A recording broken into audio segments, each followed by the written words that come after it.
This podcast is for informational purposes only and is not an offer or solicitation of an offer to buy or sell securities. SNN Network and Maj Soueidan are not licensed brokers, broker-dealers, market makers, investment bankers, investment advisors, analysts, or underwriters.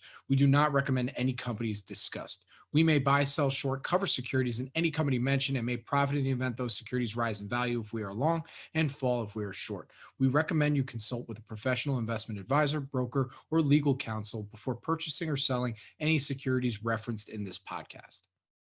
Well, Maj, without further ado, who's first up? First, we have Smart Employee Benefits. The CEO and CFO will both be present for that chat.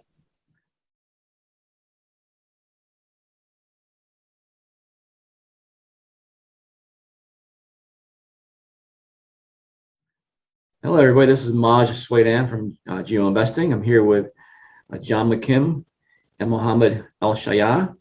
John is the CEO and Mohammed is COO of Smart Employee Benefits. Trades under the symbol SEB.V in Canada and SMEYF on the OTC here in the US. So I'm glad to have you, both you on here today, and we're here to talk about their company. I own this company. I've owned it for a few months now, and I'm really excited about their growth story, and I wanted to share their story with all of you.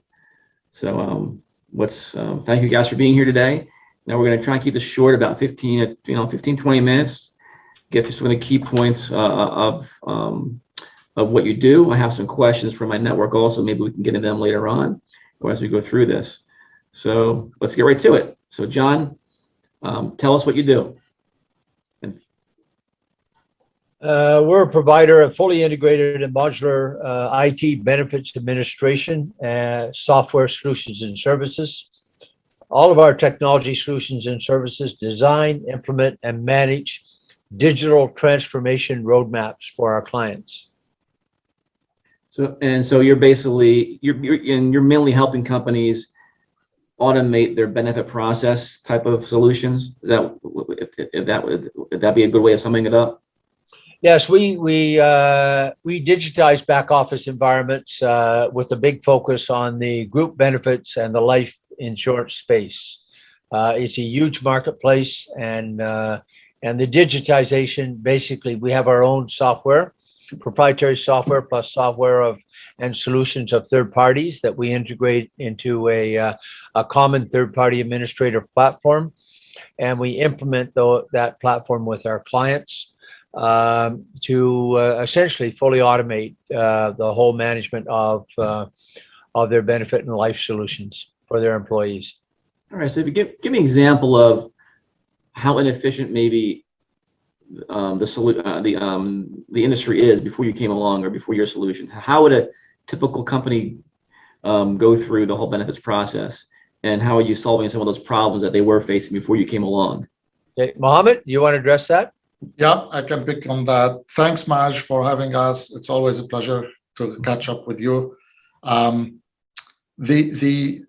market hasn't been consolidated for quite very long time, but also there was a very little disruption in this industry when it comes to the use of technology and the automation of some of the business processes.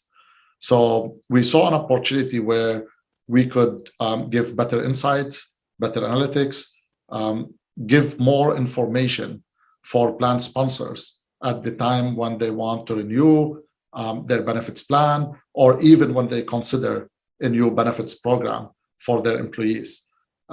Giving that control back to the plan sponsor to be able to make the right decisions and strategic decisions around their group benefits was unique from a feature and the capability perspective. So we looked at the whole landscape from the technology stack to the application, the workflow, the business processes, and finally the end user experience. Integrating all of those under our proprietary application or platform, we've developed an ecosystem where it's fully integrated between with the payroll systems, HR systems, the underwriters and the carriers, other third-party providers, and all aggregated in one billing platform and administration platform, providing that member the opportunity to easily navigate through their benefits plan, elect their benefits, and definitely end up choosing the benefits that are more relevant for their lifestyle. Excellent. And so basically you have this back office solution, but you're also basically have a one-stop solution for employees to be able to kind of choose what they want. Now, is the employee actually interacting with this also and making choices, or is the employer kind of doing it for them after interacting with the employee?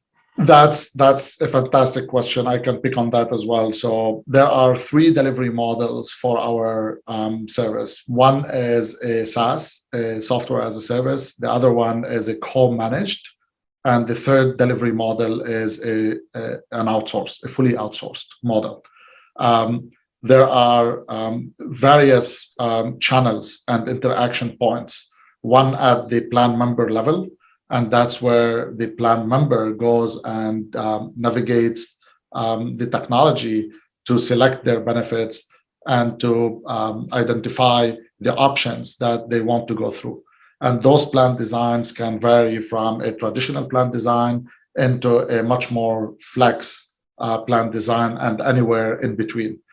There is also the plan sponsor portal, where the plan sponsor can have visibility and access to generate reports, to support their members in a co-source model, but also have full control over the benefits plan and experience that their members are getting. The third one is really the back office, and this is where in a full outsource we white label the complete platform to look, feel as the plan sponsor, starting with our contact center all the way into our back office operations, where we deliver the service on behalf of the plan sponsor. We do the administration of the plan design, we provision the member portal, we do the support, we answer the calls, we do the day-to-day operations for our customers. That's awesome. I think you've really summed it up really well here for us in terms of what you do. But this wasn't an overnight success for you guys. There was a lot of hard work here. So a key to making your platform, beneficial and work is having enough products and solutions, I guess, to have this like one-stop shop. So tell us a little bit about how you built that platform over time and some of the struggles that you had to go through too and the early challenges. I think that's an important part of the story. I'll give you some feedback there, Maj. We started the company in January 2011, so we're 10 years now. It takes a long time to build things of value, as we found out. We made a number of acquisitions along the way, and the acquisitions targeted various things. They helped us acquire client base, and they helped us build out our technology roadmap. So we had a vision of what we wanted at the end of the day and what we wanted to provide our clients. So now you can build that totally from scratch, which is always the most difficult way, or you can buy organizations that are already in the marketplace. You can take the clients and the technology and the feedback from the clients. You can integrate the technology that you've acquired, and you can evolve that into a single platform. So that's essentially what we've done. So in the space of 10 years, we've taken 12 acquisitions. We made 14 acquisitions. We sold back 2 of them that turned out not to be core, but we ended up now with over 500,000 plan members under contract, over 330,000 on our platform, over 400 million of signed contracts that include backlog, evergreen type contracts, and option year type contracts that go out some as long as 9 years. We have name brand clients. If you look at the largest corporations in Canada or the most notable corporations in Canada, and probably 1 out of every 2 are our clients.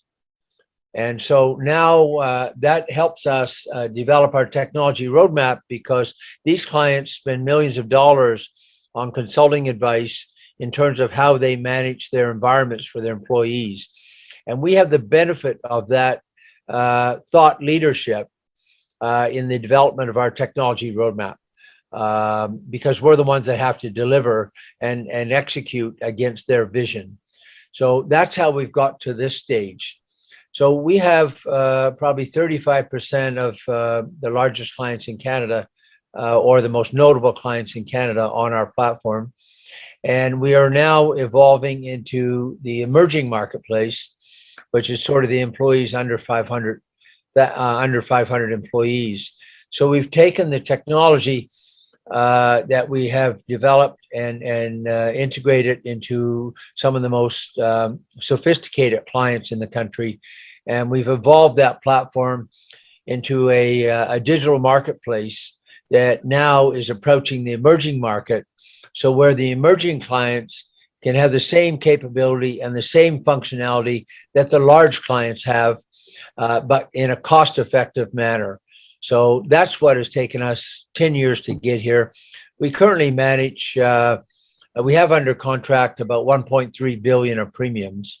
And we've launched a very unique business model for that emerging marketplace, where we don't go after the individual clients, we go after the organizations as the channel partners who already have those clients.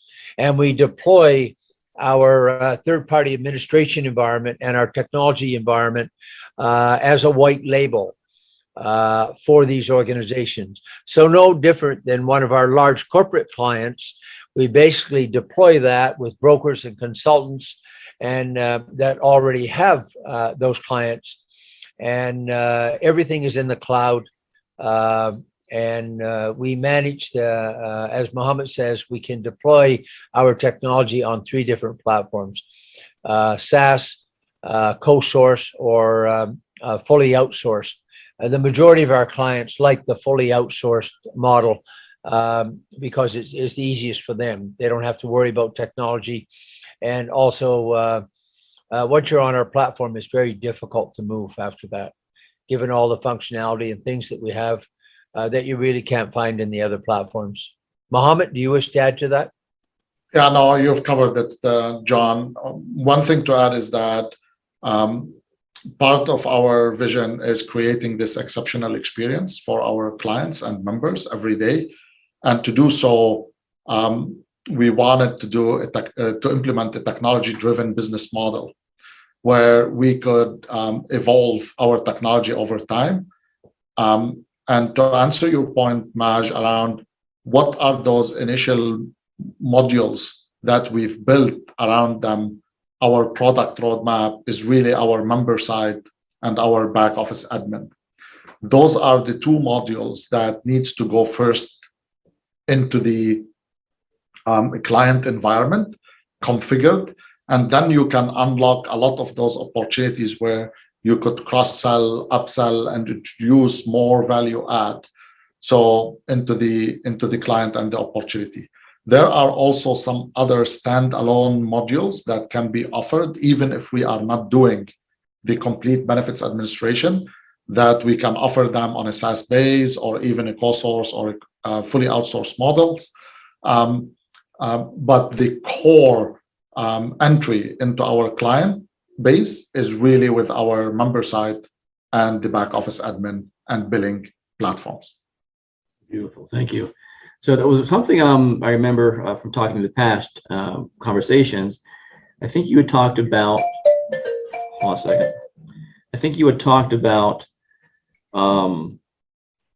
the revenue per plan member. Was that a number that you were talking about? Well, where that is right now and where that might be going? If you take an average benefit plan, let's say around $3,000. Now, some of them go up to 5, 6, 7, 8, and some are as low as like $2,000, $2,500. If you just take the average benefit plan for about $3,000, the administration revenue and the managing the back office environment is a minimum of about $250 a plan member per year. Okay. At the moment, our solutions will capture over 90% of those activities that comprise that 250 plus. Today, we do about $45 per plan member per annum. Our target over the next 24 months or so is to move that to $100. Now, as I say, our technology solutions can capture pretty much all of the 250, but it just takes clients time to make the decision to adopt all the modules and so forth. And we have to have a certain amount of sales there. But if you look at the 500,000 plan members that we have on our platform, the 500,000 plus plan members, then there's a lot of organic revenue opportunity just within our existing client base.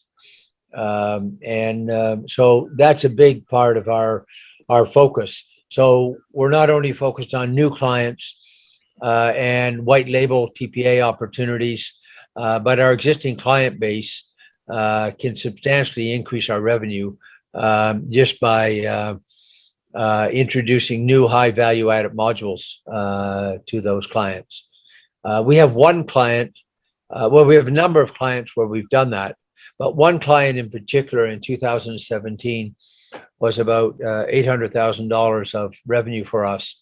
Since 2017, we've been successful in increasing that revenue to over $5 million a year. So if you look at that, we have other clients that we've also increased the revenue substantially, and that's just time. So, but the opportunities, the organic growth opportunities just within our existing client base are huge, as well as the new client opportunities. Excellent. So you have some nice wallet share opportunities. You have a backlog, maybe of a 3 to 9 year kind of horizon. I think you have about 85% recurring revenue. Is that right? Or is that number correct? I'm sorry? Your recurring revenue. How much of your revenue is recurring?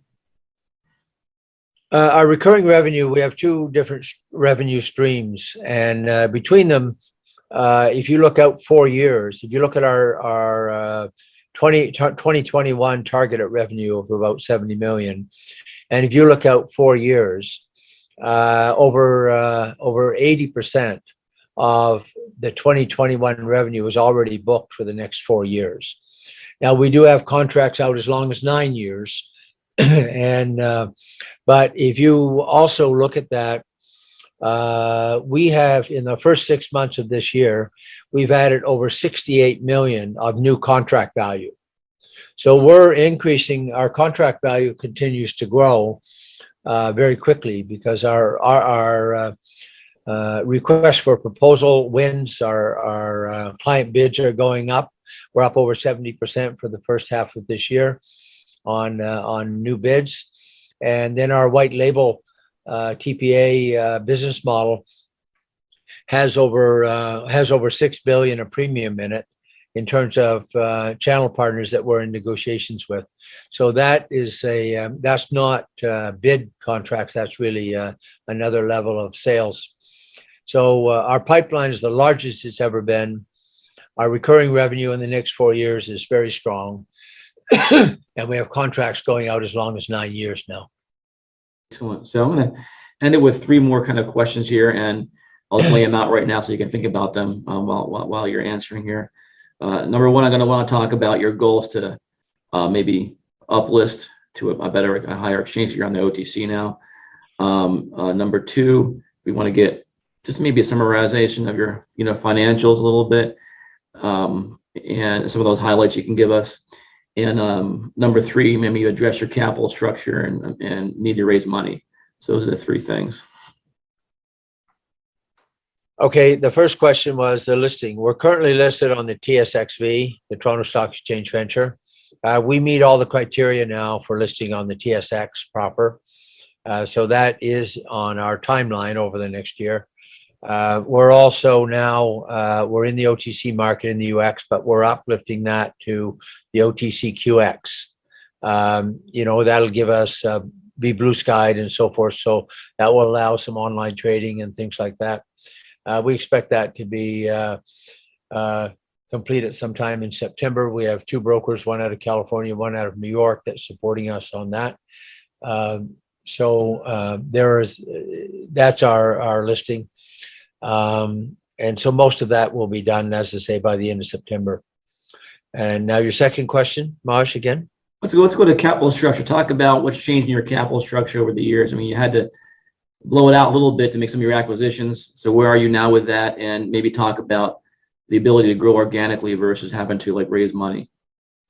Okay, our capital structure, we have a $20 million convertible that is a strategic investment last year by a large Canadian insurance company where we're very strategic to them. And we have an operating line. That's the debt side of 10 million, which we use 4 or 5 at any point in time. That's a receivables driven line. In terms of the equity side, we have approximately 174 million shares outstanding, including the RSUs, which haven't invested yet, and they're issued to retention plans for employees and so forth. So our intent is to do a consolidation, a 1-for-5. So that'll take that back to about 35 million shares, 35 million shares. And at 30 cents, that'll take our stock price to about $1.50.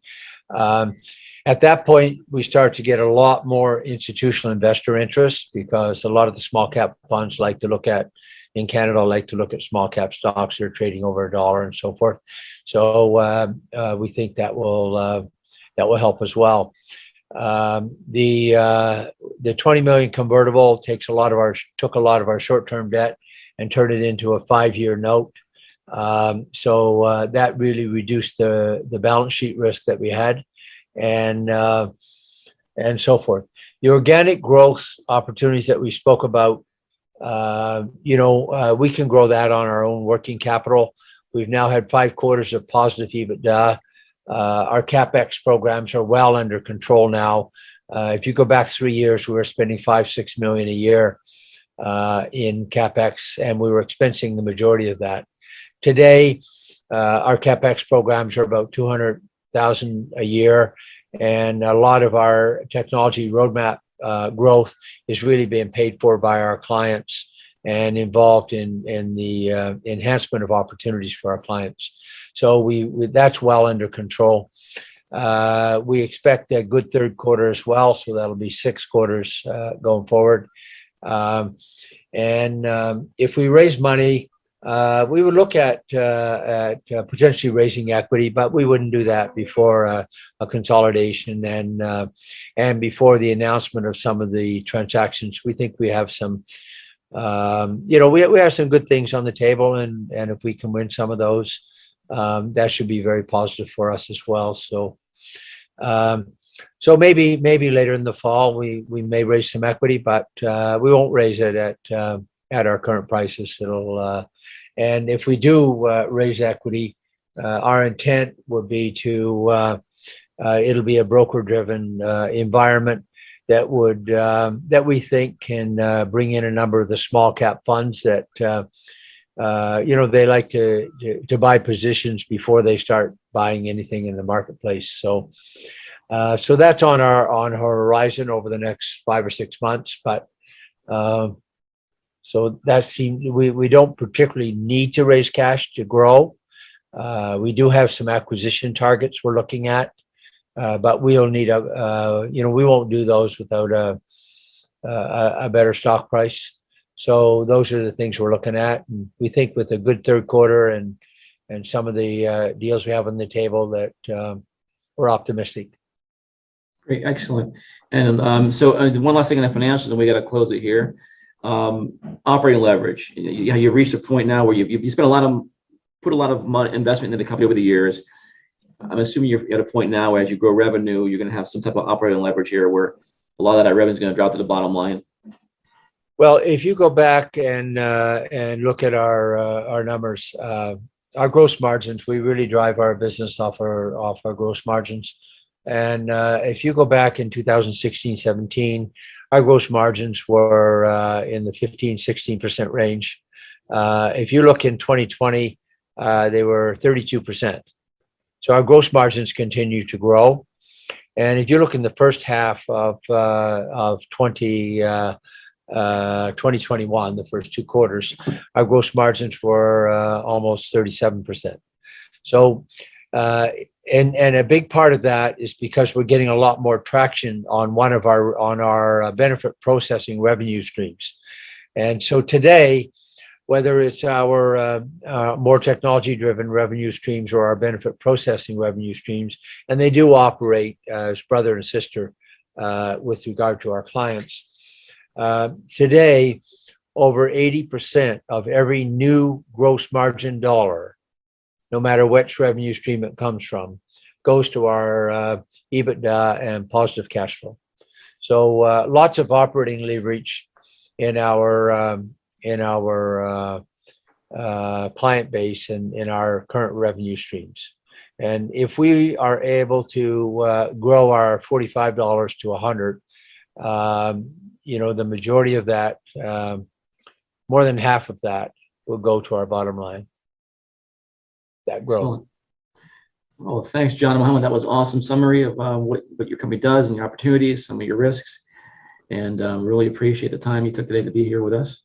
And we'll look forward to having an update with you in the future. Marsh, thank you very much. We really appreciate you taking the time and really appreciate your interest in our company. Thank you. And where can people go find more information about you, your company? www.SEB.V.inc.com. All right. Thanks, guys. Awesome. Thanks, Marge. Yep. Thanks, Marsh. This podcast is for informational purposes only and is not an offer or solicitation of an offer to buy or sell securities. SNN Network and Maj Soueidan are not licensed brokers, broker-dealers, market makers, investment bankers, investment advisors, analysts, or underwriters. We do not recommend any companies discussed. We may buy, sell, short, cover securities in any company mentioned and may profit in the event those securities rise in value if we are long and fall if we are short. We recommend you consult with a professional investment advisor, broker, or legal counsel before purchasing or selling any securities referenced in this podcast.